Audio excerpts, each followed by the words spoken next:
আমি এখন আছি চট্টগ্রাম পতেঙ্গা সি বিচে। আজকের ভিডিওতে জানব এই পতেঙ্গা কিভাবে নামকরণ হল। সাথে আছি আমি এস ফারুক। চট্টগ্রামের অন্যতম জনপ্রিয় পর্যটন কেন্দ্র পতেঙ্গা সমুদ্র সৈকত। শহর থেকে মাত্র ১৪ কিলোমিটার দক্ষিণে কর্ণফুলী নদী ও বঙ্গোপসাগরের মোহনায় অবস্থিত এই মনোমুগ্ধকর স্থানটি শুধু সৌন্দর্যের জন্যই নয়, এর নামকরণের ইতিহাসের জন্য বেশ পরিচিত। ঐতিহাসিকদের মতে ৮ম থেকে ১০ম শতকের মধ্যে এই অঞ্চলে আরাকানি শাসকদের সঙ্গে আরব বণিকদের এক ভয়াবহ যুদ্ধ সংঘটিত হয়।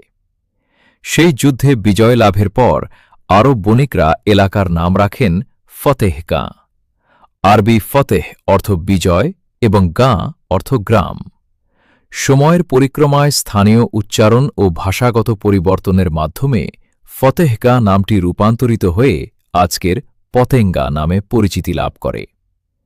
তবে কিছু গবেষকের মতে আরাকানি শাসনামল কিংবা পর্তুগিজ নাবিকদের চট্টগ্রাম বন্দর ব্যবহারের ইতিহাসের সঙ্গেও এই নামের যোগসূত্র থাকতে পারে। বর্তমানে পতেঙ্গা সমুদ্র সৈকত তার মনোরম সূর্যাস্ত, সুস্বাদু সামুদ্রিক খাবার এবং নান্দনিক ওয়াকওয়ের জন্য দেশ বিদেশের পর্যটকদের কাছে অত্যন্ত আকর্ষণীয় একটি গন্তব্য।